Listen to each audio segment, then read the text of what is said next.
Oui, bon, j'ai dit que j'allais reprendre un rythme de vidéo beaucoup plus conséquent, mais la vie elle est pas facile. Et quand on main les 200 heures de jeu sur Persona, bah crois-moi qu'il faut faire des choix. Parce que je vais clairement pas te sortir la fameuse excuse de mes vidéos me prennent plus de temps, je suis en manque d'inspiration, j'ai besoin de temps pour réfléchir, tout ça. C'est faux, hein, ça me prend toujours le temps qu'il fallait, juste j'ai développé ce qu'on appelle la flemme. Mais n'empêche, le seul truc qui est bien ici, c'est que ça me permet de réfléchir à de nouveaux concepts. Et aujourd'hui, on tente quelque chose de nouveau qui me faisait envie depuis assez longtemps. Parler de studio d'animation, bah c'est méga intéressant, et quoi de mieux que de vous parler de mon studio favori pour commencer. Du coup, bienvenue les BG à ce nouvel épisode du Shinkansen de l'animation, l'émission qui vagabonde sur les rails de tout ce qui touche de près ou de loin à la culture nippone. Et tout ce que je peux vous dire maintenant, c'est de sortir les UFO, les machines à écrire, les mouchoirs, les violons, tout ce que vous voulez, parce qu'aujourd'hui, on va parler de Kyoto.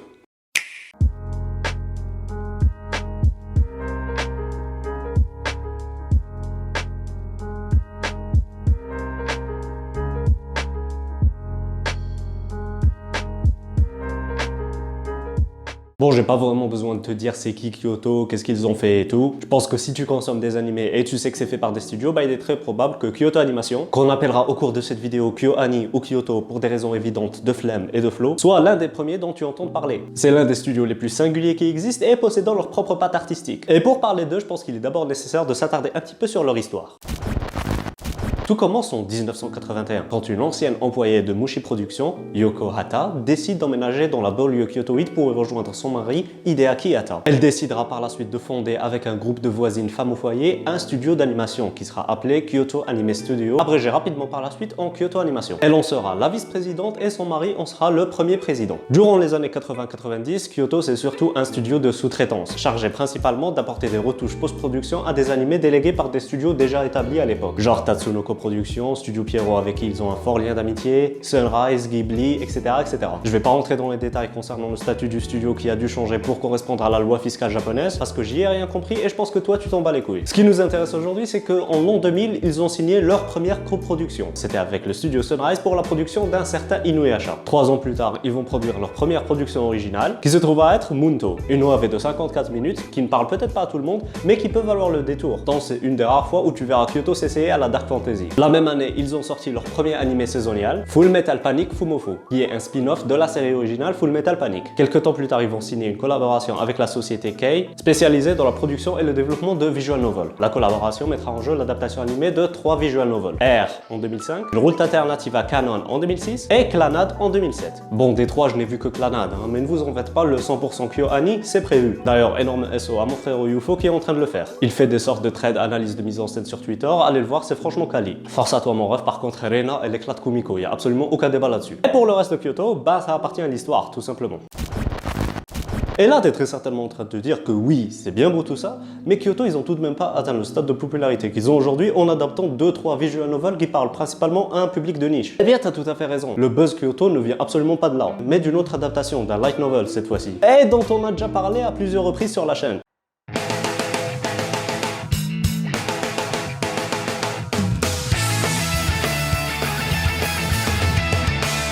La mélancolie de Haruhi Suzumiya. J'avais déjà fait une vidéo sur Haruhi Suzumiya au début de la chaîne. Tu peux aller la voir, mais je te conseille pas trop. C'était un buzz monumental, aussi bien que dans le sens critique que commercial. Les slice of life tels qu'on les connaît aujourd'hui ont été démocratisés par Haruhi, et le Japon n'avait jamais connu une telle vague de hype depuis peut-être les débuts de Pokémon. Aya Hirano, la seiyuu de Haruhi, était devenue la coqueluche du Japon et la vedette numéro 1 du pays bien loin devant les idoles. Et aujourd'hui, je ne connais aucune ou aucun seiyuu actif capable de provoquer un tel engouement. Genre même Kana Hanazawa, elle peut pas rivaliser avec ça. Je l'ai dit à plusieurs reprises, c'était révolutionnaire et ça a été nommé meilleur animé de l'année 2006. Même si bon, ces nominations, ça vaut ce que ça vaut. Et suite à ça, Kyoto se sont posés un jour et se sont posé une question. Est-ce que ça vaut le coup de retenter le coup avec quelque chose de similaire? La réponse était oui, et c'est ce qu'ils ont fait avec l'adaptation de 2 mangas, Lucky Star et K-On! Si les deux connurent un succès bien moins démesuré que ce qu'a provoqué Haruhi, il reste quand même à l'origine d'un impact absolument pas négligeable. Lucky Star était l'initiateur de l'humour weeb de Reddit avant Reddit, avec un maximum d'autodérision vis-à-vis de cette culture, c'était aussi méta que ce qu'a été Monogatari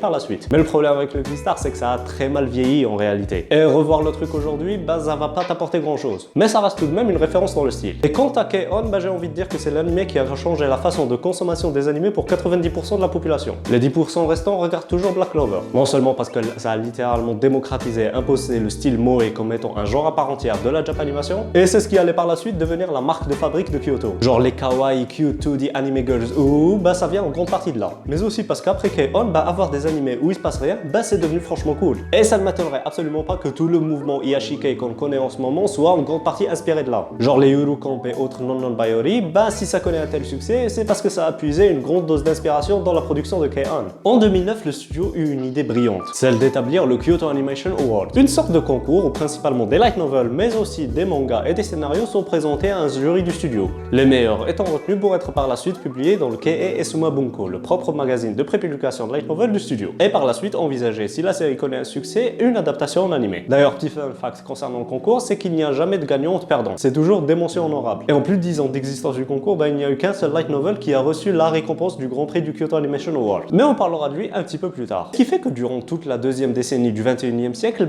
Kyoto, ils ont plus ou moins marché sur l'eau, en enchaînant des adaptations à gros succès, toujours en restant dans la cohérence avec le style Haruhi K-On! Chunibyo, c'est un carton monumental au point d'être considéré comme étant l'anime de romance le plus populaire, même si je reste clairement mitigé sur cette œuvre-là. Free a très facilement trouvé son public et j'ai pas besoin de les nommer. Hyoka a atteint le stade d'être considéré comme étant la porte d'entrée à l'univers Slice of Life. Et Hibike Euphonium, ça reste l'anime de niche et on le plus percé. On attend toujours la suite by the way, et si vous connaissez pas, filez regarder Hibike Euphonium parce que c'est franchement incroyable. Bien sûr, Kyoto a fait quelques flops à droite à gauche, genre Amagi Brilliant Spark, même si c'était plutôt drôle à l'époque, c'est pas fou. Myriad Phantom Colors World, je sais plus trop, on va éviter d'en parler. Et Kyokai no Kanata, même si ça a connu un certain succès commercial, ça reste une de leurs plus mauvaises productions, on va pas se mentir. Mais on le sait tous, et ce qui a mis Kyoto dans le haut du panier de la vie publique vis-à-vis de l'animation japonaise, c'est deux productions particulières. L'une aurait très certainement raflé tous les awards si Your Name était pas sorti en 2016, et l'autre, c'est l'adaptation du seul light novel qui a eu une récompense au Kyoto Animation Award, A Silent Voice et Violet Evergarden. C'est tout simplement des productions exceptionnelles. En termes d'esthétique, ça a foutu une claque au monde de l'animation japonaise et ça a ridiculisé plusieurs studios. Et même en termes de contenu, il est très difficile de ne pas être touché par les propos de ces deux œuvres-là. J'ai aussi fait une vidéo sur Violet au début de la chaîne, tu peux aller voir, mais comme je l'ai dit, le style a quand même sacrément changé. Et ces deux productions, l'une comme l'autre, ont grandement joué dans la popularisation de l'expression « c'est du Kyoto ». Et ça, c'est une transition du turfu parce que ça va me permettre d'enchaîner sur cette expression et plus globalement, le style de Kyoto. Bon, cette partie-là, elle est complètement pompée sur la recette de basket, mais vas-y, c'est pas grave. Un animé de KyoAni, qu'est-ce que c'est? Eh bien, les rageux affirmeront que ce n'est qu'un groupe de fillettes qui ne font rien de leur vie, les fanatiques diront que c'est peak fiction, et les connaisseurs affirmeront que 128705 c'est le summum de la littérature. Mais pour moi, un animé de Kyoto, c'est surtout l'art de raconter avec des images. L'expression show dentelle prend tout son sens quand elle est appliquée à Kyoto. Et résumer tous les travaux de l'œuvre par le simple mot de moe, même s'il faut l'avouer, c'est clairement leur truc, c'est très réducteur vis-à-vis de toute la passion qui en émane. Et là, je vous renvoie vers l'excellente vidéo de Under the Scope, What Makes KyoAni Works. Il explique très bien ce point-là et j'ai pas vraiment envie d'en parler aujourd'hui parce que j'ai la flemme. Et pour en revenir à notre thématique, un animé de Kyoto, c'est surtout une esthétique exceptionnelle. Une animation splendide et des chara-design uniques. On est clairement dans un délire où il faut en mettre plein les yeux et proposer quelque chose dont on n'aura pas besoin de parler par la suite tant c'est du high level. Et le fait que leurs productions partagent toutes une énergie similaire et un style similaire, ça relève de leur stratégie de travail. Les animateurs chez Kyoto, c'est tous des animateurs faits maison et non pas des freelancers comme c'est le cas dans la plupart des autres studios d'animation. Ici, il y a même une école rattachée au studio qui t'initie à leur style d'animation et c'est tout un staff élargi qui est engagé dans l'institut Kyoto. Et à part eux, il n'y a que Ufotable qui ont le même système de travail. Je n'ai pas trouvé de renseignements 100% fiables sur Shaft, même si ça ne m'étonnerait pas que eux aussi ils aient cette stratégie-là. Parce qu'à eux trois, ils incarnent littéralement la sainte trinité des studios identitaires. Et je te vois venir là, non, Queen Bee n'en fait pas partie. Pour la bande son, ça semble débile dit comme ça, mais on aura réellement besoin d'un très large catalogue d'OST qui doit parfaitement coller au ton et au style du récit, afin de jouer sur la corde sensible des gens et accentuer le côté émotionnel du truc. Genre par exemple ça.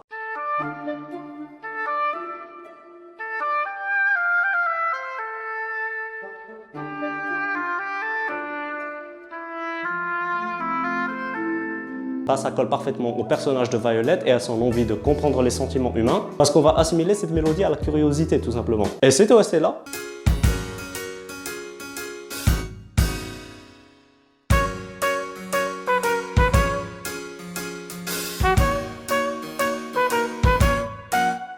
elle est très représentative de l'abus d'énergie dont dispose Haruhi. Pour les openings, on est clairement dans la variété japonaise, avec principalement des chanteuses ayant des voix très apaisantes. Pour te donner une idée, le style de Yurushka colle parfaitement à ce que recherche Kyoto.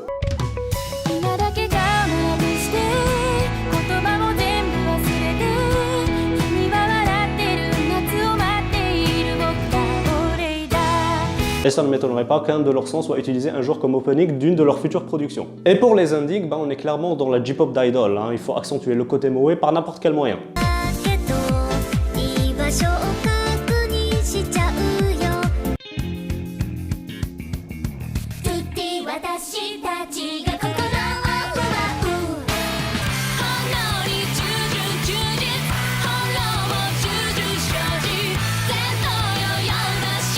ça c'était concernant la forme de notre animé. Maintenant concernant le fond, va nous falloir un personnage principal féminin, dans une tranche d'âge variant entre 14 et 20 ans. Faut qu'elle ait des traits facilement reconnaissables. Un visage rond, de grands yeux colorés, une petite taille et des cheveux mi-courts, mi-longs. On va clairement accentuer le côté moe parce que chez Kyoto, on est dans le waifu material. Mais pas le genre de waifu à déglinguer et so équidnant, mais plus le style de waifu à protéger, à aimer, à chérir, etc. etc. C'est pour ça que je trouve que Kumiko de Hibike Euphonium colle parfaitement au style du personnage principal de chez Kyoto. Ensuite, cette meuf-là, va falloir lui construire une identité. Et là, tu sens très clairement l'implication du studio dans cette tâche-là. Comme je te l'ai dit auparavant, faut pas oublier que ça a été fondé par un groupe de femmes au foyer. Et elles avaient réellement cette envie de donner de l'ampleur et une réelle personnalité à leur personnage féminin, qui à l'époque, on va pas se mentir, soit elles incarnaient le cliché de la princesse Disney, soit elles servaient tout simplement à rien. Chez Kyoto, on est clairement à l'opposé de ce que font par exemple certains neketsu. On va accorder du dévouement à nos personnages. La plupart ont des motivations et des objectifs, même si c'est pas fou, ça reste réaliste et très représentatif de leur échelle. C'est des lycéennes, elles vont pas devenir Hokage. On va tenter plus ou moins de varier les styles d'écriture entre elles. Genre Haruhi n'a rien à voir avec Toru, qui elle-même n'a rien à voir avec Isuzu. Et concernant leur approche de la romance, parce que ça reste tout de même la principale dérivée du style Slice of Life,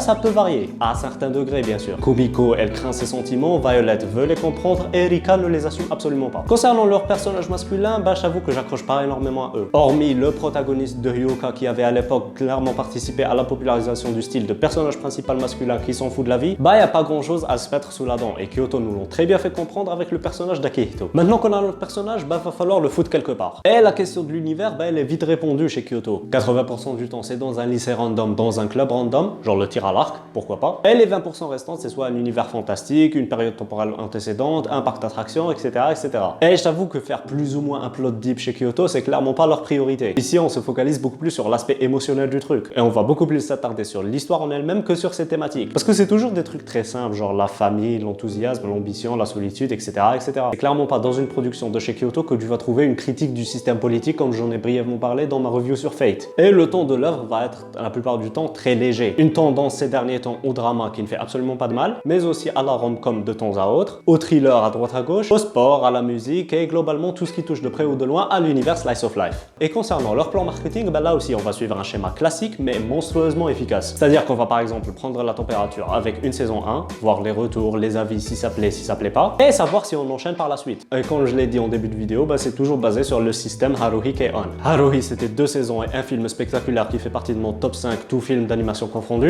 K-On c'était 2 saisons et un film. Chunibyo 2 saisons, quelques films et OAV. Free 3 saisons et je ne sais combien de films. Hibike Euphonium, il me semble que c'était 2 saisons, 3 films et quelques OAV à droite à gauche. Violet 1 saison et 2 films, etc., etc. Et face au gros succès que représentent ces animés, les trucs qui ne marchent pas trop, on va pas en surabuser. Genre on va pas forcer sur les adaptations pour que ça finisse par marcher, contrairement à certains studios. Amagi et Myriad, dont j'ai parlé précédemment, ça reste très représentatif de cette stratégie-là. Et après avoir bien utilisé le light novel sur lequel est basé l'animé pendant 4-5 ans, on va enchaîner sur une autre œuvre. Et c'est la principale raison de pourquoi Kyoto Animation ne possède pas énormément de licences comparé à d'autres studios ayant plus ou moins le même âge.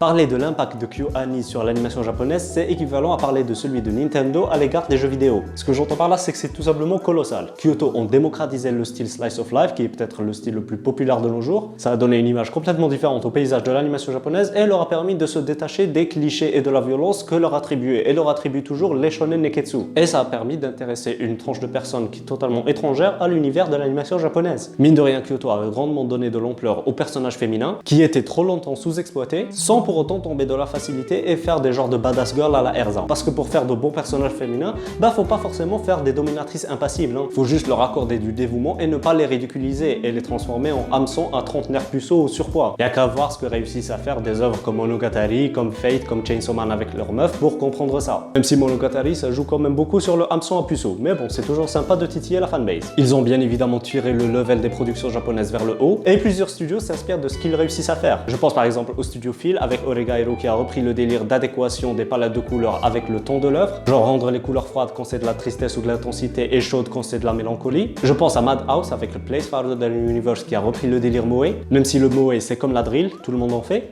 Mercedes, CLS, concurrence, BLS, BSB, 667, Black Mafia comme BMF. Combo avec la dimension émotionnelle de truc et qui est très bien ressortie sur l'œuvre. Ou encore à Cloverworks actuellement avec Wonder Egg Priority dans le style des Kara Design. D'ailleurs, je suis sûr que les 3 œuvres que je t'ai présentées, ce seraient des œuvres qui auraient encore plus percé si c'était fait par Kyoto. Parce que ça colle parfaitement à leur identité en fait. Pour rester dans l'impact, l'entreprise KyoAni en elle-même est devenue un modèle économique au Japon. Ici, on encourage les employés à ne pas faire 15 000 heures sup, à ne pas se tuer à la tâche, à prendre du temps et à réfléchir sur leurs travaux. Même si ça reste le Japon, hein, ils ont une notion du travail complètement différente de la nôtre, mais ça reste tout de même très positif. Mais tu t'en doutes, tout n'est pas tout rose dans la vie et il y a malheureusement un point noir dont on doit parler à présent.